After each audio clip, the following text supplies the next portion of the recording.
Hey everyone, and welcome back to Pro AV today. A recent study conducted by Harvard said that the average American spends a little over 4 years in a car during their lifetime.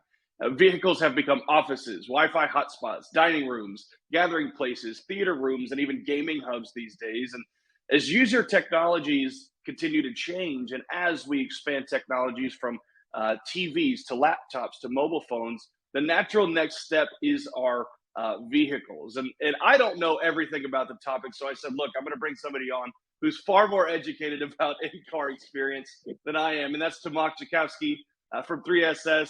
Tomak, thanks for coming on the show. Thanks, Ben, for invite and pleasure to be here. And I mean, I love the topic, so I'm really happy that you invite me because we can talk about the topic for hours. Well, what's interesting is, 3SS traditionally has been a multi-screen company, and people may be asking, why are we having conversations about multi-screen experiences in cars? And this is actually the perfect time to be having that, right? Because we talked about the natural evolution of how people consume entertainment, and whether that's at home, whether that's on the go through their phones, or whether that's now in their cars. And that's a demand that users have had for quite a while, right? And it's taken a number of different forms, whether it's DVD players and things like that, or screens on the back of the headrest. But I wanted to kind of set the table and ask first, talk to me about how we've seen this evolution of in-car entertainment and where we are now. I mean, as we see right now right now the automotive industry is going through the major changes from let's say, the whole software-defined vehicles. That software plays the crucial role. And it's not only about the hardware as it was before. It's not just the package that you are just moving from A to B, but it's all about the experience. And with the improved connectivity on the road and also in the car, with the eSIM cards, the cars getting connected, so they are not anymore outside of our digital life ecosystem, but actually they are one of our product and our digital product. So that's obvious that that's a natural step that the more apps and more use case will enter the automotive. And we see actually this as an extension of different space that is still unexplored. It's funny because when we're talking about the in-car entertainment, I mean, it's been for years with us. I mean, radio. I mean, this is basically the core that you have. Music, it's there since already many years. Right now, what we are just adding is maybe we can call the in-car entertainment 2.0, because it's just a different aspect that never has been before with the video streaming services. Well, you bring up a really interesting point, and I think it's one of the reasons that radio was so successful in cars, because there wasn't anything else that you had to bring, right? You turn on the car and the radio would just work. And historically, when you look at in-car entertainment, you had to bring DVDs. It was dependent on a mobile phone. It was dependent on a number of other things. And you brought up that connectivity is actually allowing these vehicles to be standalone, entertainment pieces. I mean, you talk about even just plugging in, a phone and having Apple CarPlay, Android Auto, or even Bluetooth connectivity, things like that, you're still limited by the device that's plugged in. Talk about how that connectivity has continued to drive the demand for not only just audio content, but now video content as well. Yeah, I mean, right now probably everybody has the USB cable inside of the car, or you have different ports to the different vehicles. But yeah, I mean, I think the biggest challenges or the biggest enables is to have the seamless experience. I mean, you don't want to remember. You have plenty of different things to remember, daily life. I mean, that's you don't want to remember that you have to bring something just to spend this couple of minutes, or maybe the minute when you are let's say waiting in a parking lot, or you're just charging a vehicle just to watch some movie. You don't want to think of it. So it's given. I mean, we got used to it that we have our mobile phones, and you can also do it from the car. But then there was always the question, you have such a big screens, but you cannot use them.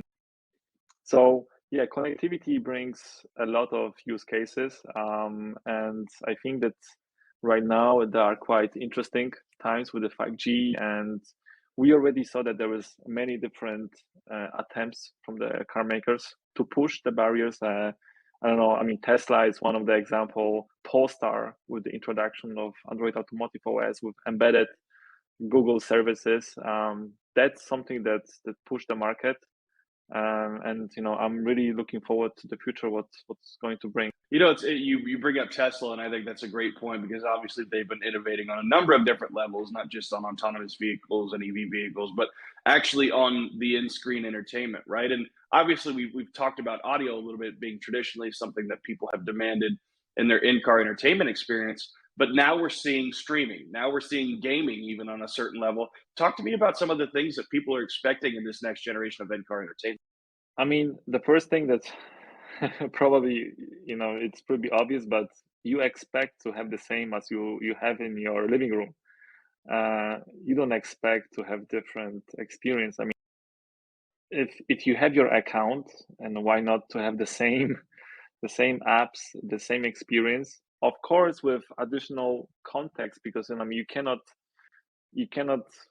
assume that you'll be doing the same thing what you are doing living room in a car, because that's different environment, different context, different scenarios. I mean, you're not going to watch three hour movie just in your car because you want to do that, even though that sometimes even the sound system are much better than what you have in a car.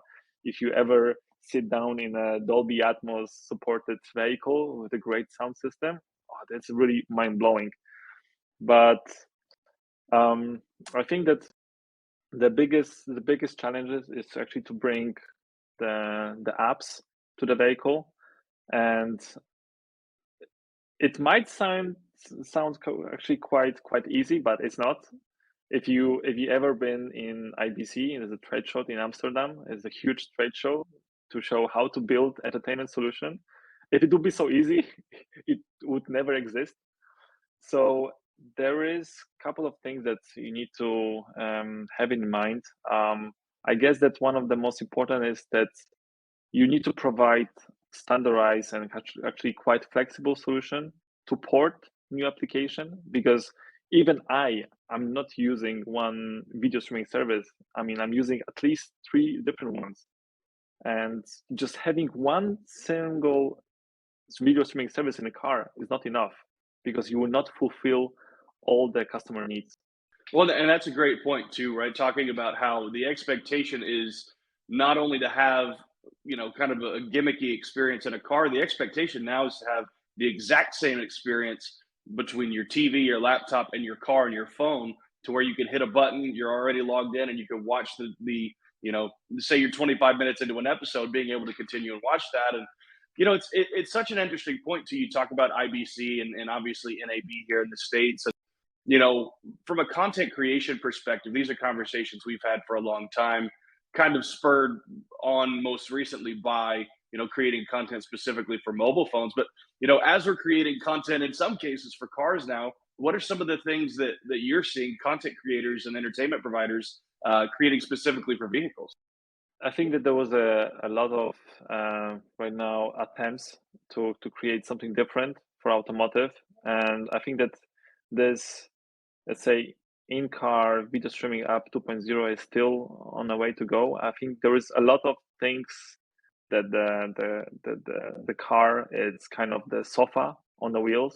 It knows a lot of information, and it can create completely different environment. I mean, you have the sensors with the ambient lights inside of the car. I mean, you can link it with the video streaming to have completely different colors in your car. You can use exactly the premium sound system. You are able to create maybe short clips that fits to the trip length. Um, there are different voice integration that you can sync with the video, so that you can maybe allow some use cases for the real estate entertainment for kids to learn while driving. And maybe you're asking, okay, what's there, and you can present information in a nice way. So there is a lot of things, and I think that the future looks exciting actually in this space. Well, that's incredible, and things that I hadn't even thought about. Right, you're exactly right. The car has so many data points and has so many different interactive elements, and obviously lights and sound and things like that. But even down, if you wanted to have haptic technology in the seats, there's so many different ways to integrate that technology. And all of this it sounds really awesome and incredible and very practical and fun. But the question I think that you get a lot of times, especially when referencing vehicles, is safety has to be the number one concern, right? Obviously, you don't want a driver who is is caught up in what's happening on the most recent edition of Game of Thrones, or Lord of the Rings, or anything like that. How do you balance the driver's safety aspect with the entertainment aspect? Yeah, exactly. I mean, this is really the critical topic, together with the privacy and security. Um, I think that right there is 100 of different requirements how to build the app. I mean, in terms of the layout, the design, the use of animation and text, and even different HMI inputs. It's completely different environment that what you have in living room. However, so right now, currently, it's not possible to watch while driving, and that's why the aspect of connected vehicles, together with the vehicle sensors and then autonomous vehicle, that is actually the answer to your question, and this will actually accelerate the development of in-car entertainment. So right now it depends on different what we call the autonomous driving states. So you have the SAA level 3 or 4. In Germany, it's already allowed to have the SAA level 3 up to 60 kilometer per hour on the autobahn, so the highway. So that's actually the biggest difference between embedded solution, so embedded in-car entertainment, versus tablet or mobile. Because in principle, you could use your tablet and mobile in a car. I mean, and maybe some people are already doing that. However, I mean, it could be dangerous. Obviously, we don't recommend that. You shouldn't do that. Um, but in the situation, in the scenario that cars know that you are in safe position or in the safe state, while that all the sensors are working, you have the visual mapping of the environment and you are moving forward, but you are safe, you could watch the movie. And this soon will be available on the highways, where you can watch the content or the news while you're driving in a traffic jam, for example. So that's something that we think that will really scale the development of in-car entertainment. Well, you bring up a really great point, right? I mean, obviously, the technology at its core is eventually designed for some level of autonomous vehicles, right? You don't want somebody watching a 3.5 hour movie while they're driving down the highway.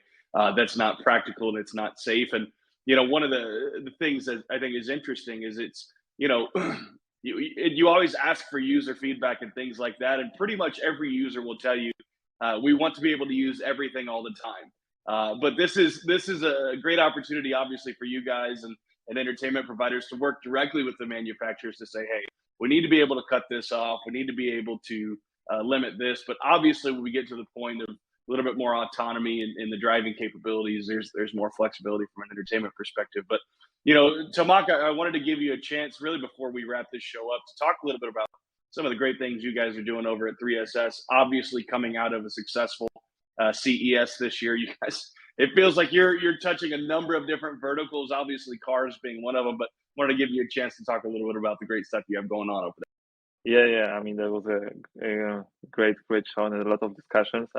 We brought a lot of different innovation and the product to showcase how the next level of in-car entertainment might look like.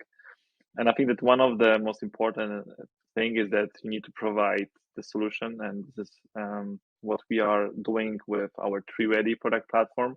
And this is our core, basically business, to provide entertainment solutions that are stable. And right now, our solution is being used by 50 million households, and we are bringing this knowledge to automotive. And there are different challenges to be solved, both from the car maker's perspective, or manufacturers, or even mobility providers, and also from the content partners. Um, but however, I see that with current status of development of the industry and the growing, I would say, standardization, Android is getting its space in automotive, which obviously enables a lot of standardization and the, let's say, the access to the very broad aspect of apps. It helps to move the industry forward. So um, we we noticed that, as mentioned before, that just one bringing one app to the vehicle is not enough. So you need to provide a flexible solution, and this is what we are doing with our SaaS platform. That we are able to really manage all the entertainment apps in a one simple platform. So we are trying to simplify the content discovery by aggregating different apps. We are also helping content partners to port their application on our platform to help them to scale, increase the reach, and also the ensure brand consistency, because that's really important aspect. You don't want to have completely different experience with different apps, whether it's a mobile or tablet or car.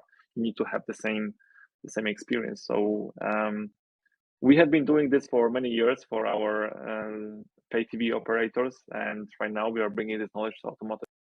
Well, Tamak, I love the work that you guys are doing, not only in the entertainment space, but also breaking into the in-car entertainment and the vehicle entertainment world. It's the conversations that you guys are having are continuing to push the industry forward, and I'm looking forward in the next 5, 10, 15 years to seeing you guys continue to grow. Thanks so much for coming on. Yeah, thanks, Ben.